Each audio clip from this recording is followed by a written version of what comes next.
Hello everyone, my name is Irdergwath and welcome back to Architect Greg, the mod pack I've been playing, and I'm here to update you on my progress. And I'm recording this in August actually, and I made a bunch of copies of my worlds as I progressed.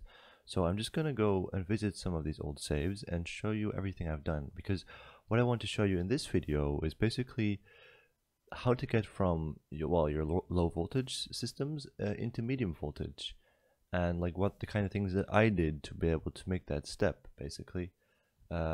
So let's just get started. And I'm talking with medium voltage, I'm talking about early medium voltage, because if you actually want to get all the resources and to get the stuff required to really make everything easily, that's going to be a bit more difficult, and I'll show you that in the future. For now though, let's just take a look at the first three things that you're going to need if you want to go to medium voltage. And most importantly, you're going to need a good power source, you're going to need aluminium, and you're going to need tons of resources to make all the components. So good power source, I already started with that in this first world, which is a few weeks after my last video. Before here there was a bunch of steam engines where they were just constantly running.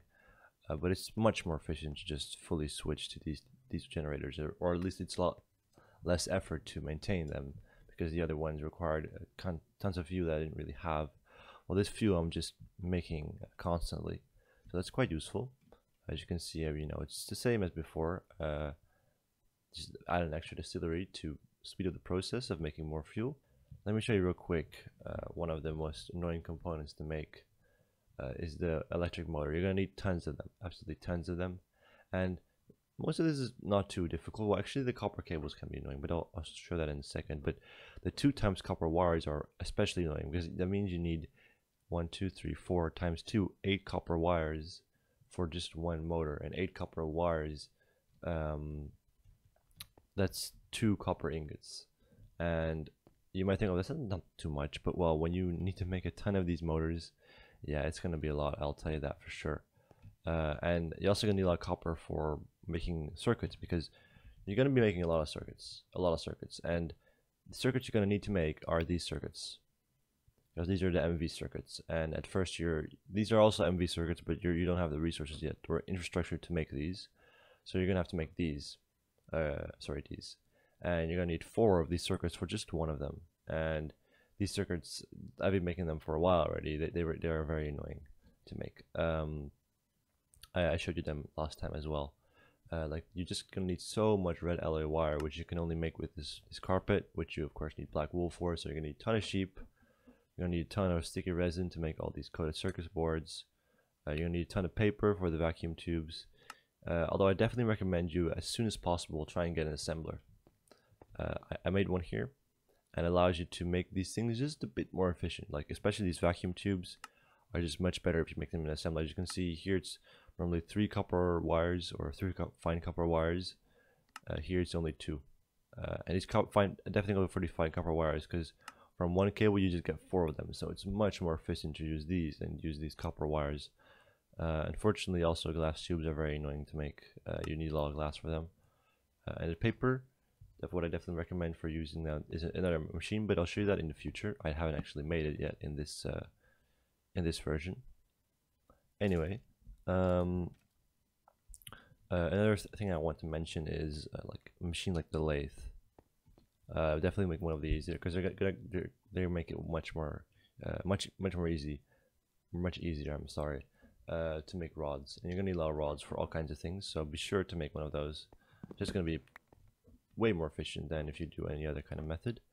So that's it for this save real quick. Let me show you what I'm going to make in the one after this, because the next one is going to prepare more for the step into MV. Alright, so this is the next world. As you can see, I already have MV machines here, medium voltage machines. So I made some big steps in just about a week after the last one. So I want to show you everything I did here. First of all, let me show you what I did to basically allow me to make things more efficiently. So I made this cutting machine here, which I have constantly supplied with water, because for things like pumps and other kinds of machines, you're gonna need screws. And screws are actually kind of annoying if you just want to make them manually, but you can make them pretty efficiently. Let me see if I can find, yeah, sure. For example, an iron screw. You need 2 bolts for them if you want to make one of them. But if you have a lathe, 1 bolt is going to already get you 1 screw. So that's already a big step up. Then a bolt, you can make them by hand from a using a saw. But you can also go to a cutting saw and you can just get 4 of them from a rod. So that's already much more efficient. And of course the rod is more efficient to get from a lathe, because then you can get 2 for 1 instead of just 1 for 1, which is of course much better. So I definitely recommend you taking steps like that to get as early as possible. You know, get your cutting machine running, give it a constant supply of water to allow you to make screws and other kinds of things much more efficiently. Same with paper. You're gonna need a ton of paper for all the circuits that you're gonna make for all the machines that you're still gonna be making. And for that, you're gonna need a chemical bath, because let me show you real quick. Paper, you can make it, you know, using this recipe, which is pretty annoying, not very efficient either, or using this, but you know, the water bucket would be terrible. But really what's so much better is to use this recipe, because you can just get for 1 chad or wood pulp, you already get 1. And I especially recommend you or sugarcane, of course. So mostly I've been using sugarcane, but if you have a lot of wood, of course you can get wood pulp, because it's pretty cheap. You know, you just take some time to pulverize the wood, but it's still very cheap. So I definitely recommend you use your chemical bath to make a bunch of paper, which is useful for making the circuits, which you're just gonna need so many of. All right, so for these resources, you know, be sure to find the most efficient recipe possible, and you know, get your fluid solidifier and other kinds of machines in order to get what you need, because you know, it's just going to be much easier if you get those machines ready to improve your crafting. All right, so now on to power. So how do I now power my MV machines? Because you know, they draw tons of power, of course. Well, I use advanced diesel generators, which are basically just the bigger, better version of the standard ones. They give about 4 times more power, I believe. Yeah, and as you can see, they're not super cheap. Unfortunately, you need 4 motors, because each pistons also requires motor. Ton of aluminium, ton of copper cables. You need these aluminium gears, which are at the start, if you're gonna use this recipe, absolutely terrible. Or I recommend this recipe; it's much easier. Just super annoying to make. So as soon as you can, make an advanced extruder and get these aluminum ingots and make gears using them, because this is of course twice as efficient as using this. So one of the first machines you want to be making is one of those advanced extruders. But first, let me show you about how I improve my power, because I'm using not just these generators, I'm also using actual diesel now. And diesel, it's much better than light fuel, because if I show you real quick, light fuel for 32 gives you about nearly 10,000, and I can tell you that if you use diesel, here it shows it just per 1, don't know why, gives you already 480. So if you do this times 32, I can guarantee you it's going to be more than 32,000, more than the roughly 9,000, 10,000 that the light fuel gives you for 32. So it's much more efficient, and it's also relatively cheap to make, because the only thing you need to add a bit of heavy fuel to it, which is not super hard to make. It's just going to require a bit of extra infrastructure. So let me show you what I did here.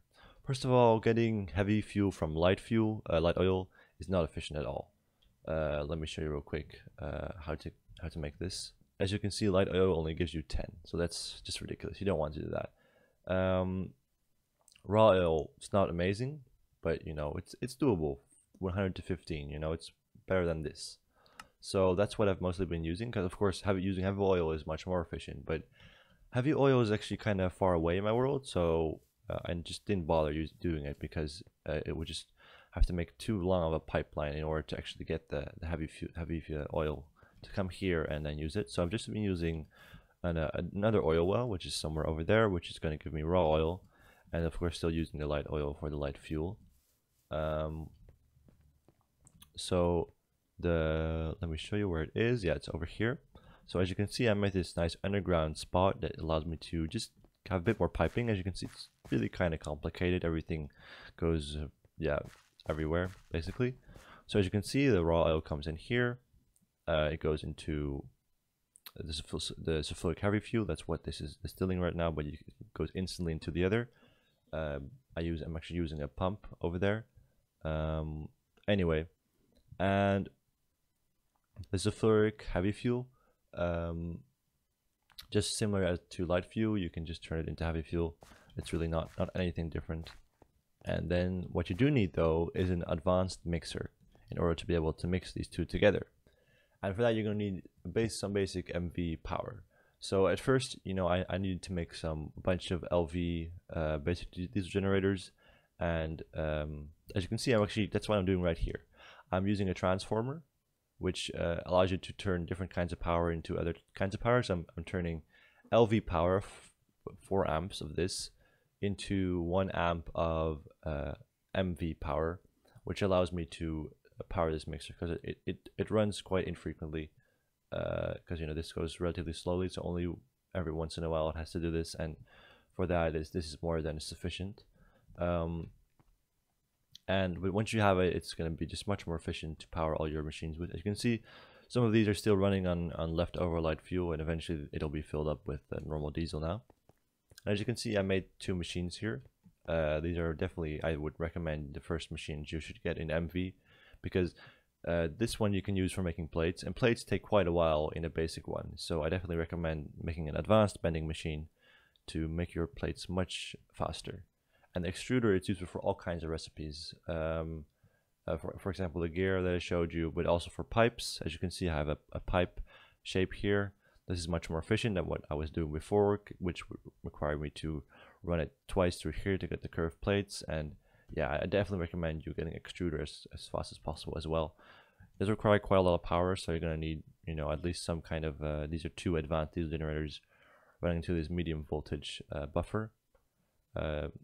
These larger batteries are just quite easy to make, very similar to the smaller ones, just slightly larger. Alright, so now one more thing I want to show you is how you're going to get the aluminium. Because aluminium is going to be the main material you're going to be using for all your MV machines. So let me show you real quick. They all require these MV hulls, which require 8 aluminium plates. So you're going to be needing a ton of aluminium, and also for the motors and for these pistons, you're going to need a ton of aluminium, and of course these gears. So at first you're only going to be able to just get your aluminium dust from ores, just like normal. You're going to have this blue ore you're going to be able to find, and you're going to turn it into aluminium dust. And aluminium dust, you can just put it in your blast furnace, and do know that you cannot use just one energy input. Let me show you real quick what I have here. Right now I actually have an MV input and an LV input. At first you're not going to be able to do that, so you're just going to have to use 2 LV inputs like these energy input hatches, and you're going to have to run power through them, and 2 of them is going to allow you to at least make a bit of aluminium. But I recommend you going to an MV input as fast as possible, because that's going to give you yeah, just going to allow you to have faster recipes. I have this dedicated advanced diesel generator powering this buffer, powering the blast furnace directly. As you can see, it doesn't go very fast, but you know, it's quite doable, and allows you to get the aluminium ingots. And also, once you have some basic infrastructure going, make an advanced electrolyzer as fast as possible, because there's a bunch of recipes which are not available in the basic electrolyzer, or they're just extremely slow.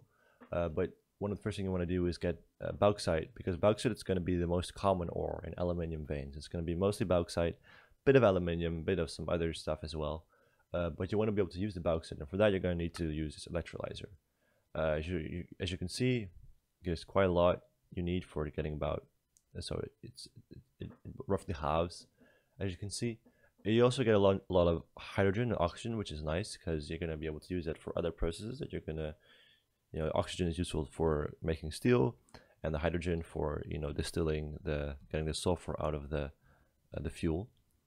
So as you can see, it's quite useful. Right now it's not running because I think probably, yeah, it's mostly full of the hydrogen and oxygen. That's the problem I have right now. I'm just constantly filling these up because I'm not using it fast enough. But yeah, I definitely recommend you getting these advanced electrolyzers so you can actually start using your bauxite as well. Because otherwise, you're just going to take way too long to get all the aluminium you need. So that's mostly the stuff you're going to be doing in your early MV. So let me go show you to the next world where I made some few final changes that I want to show you. Or wait, let me show you one more thing as well. Before I was just saving the hydrogen sulfide that's being produced here in this reaction. But what I did is I created a small electrolyzer to separate the hydrogen sulfide back into hydrogen, because you can partially reuse it, not fully efficiently, but mostly, as well as sulfur dust, which you're going to definitely be using a lot in the future. I guarantee you that. So that's quite useful. And in my next world, you're going to see that most of this is torn down because I didn't really like how it looked that much. It's okay, this building, but it's not very easy to expand. It's not very easy to expand it, and it didn't really fit that much as I would have liked. So I tore it down, and I was thinking about what I'm gonna do to, replace it. But you see what I did. So let me go to the next world. All right, so this is the next world. As you can see, selling this platform repaired. All the walls and the floors or the roof is all torn down. And I just have this empty shell structure, and the reason for that is because I just didn't like the old building and I wanted to expand it, but I couldn't really come up with a nice design immediately. I actually did make a design at first, but I didn't like it at all, so I tore it all down again. In a second I'm going to show you the final product, but I just wanted to show you this as well. I lived in this for quite some time. As you can see, also I had to expand the dirt outward because this was a river. It was going right through here, and it's kind of ugly to have it just go straight up. So I filled it up completely with dirt in order to make it look a bit nicer. Still, it's very artificial, but that's okay for now. And in the future, maybe I'm going to make it a bit more natural, make it look nicer. But for now, this was definitely okay. For the rest, there's not a lot of changes, except I added this sifter, which allows you to, for example, get diamonds much more efficiently. Let me show you real quick how that works. So normally you have to smelt it directly if you want to get the actual diamond, because if you are, for example, if you pulverize it, or if you pulverize this, crush it pulverize it and then crush it, you're going to get only the dust. You're not going to be able to get diamonds anymore.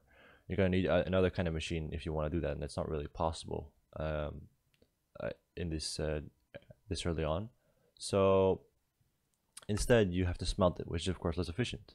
But there's a solution, because you can sift this purified ore and get diamonds with roughly 50% chance, which means you're going to get more than one for sure, because you can get just 2 of this, because you just go through the normal route, you pulverize, and instead of then crushing it like normal into dust, you wash it in an ore washer and you get the purified ore, and the purified ore you can then sift through and get all these kind of things. And if you get one of these, for example, you can pulverize it, or hammer it, and you can get diamonds as well. So it's going to give you some extra diamonds, roughly about 2 per ore like normal, or maybe even a bit more. So it's quite useful. Definitely recommend you adding one of these here if you want to get diamonds and other kinds of gems as well. Right now it's empty, of course.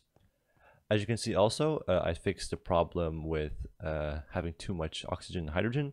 The fuel pipes go beneath the floor, and I will show you right now where they go to. They go to these large tanks. These are Railcraft tanks, by the way, which are super useful. I really recommend you getting them also as fast as you can, because they have an enormous capacity. It's about 32,000 millibuckets per block of the structure, also counting the air in the center. So it's quite efficient, and as you can see, it's over 1 million millibuckets for these relatively compact structures.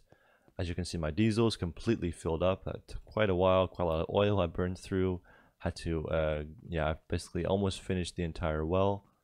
It's not running right now because the pumps are not in the right position, but it's almost empty as well. And now we'll have to switch fully to the raw oil very soon.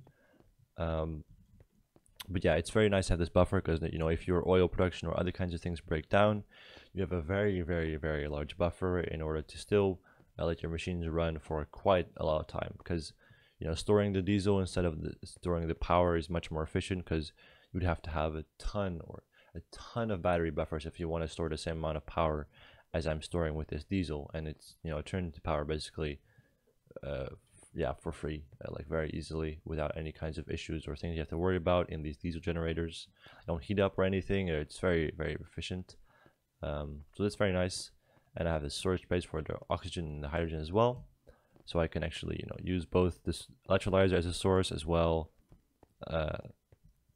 as a system, you know, that I showed before, the air collector, the centrifuge, everything, which is very nice.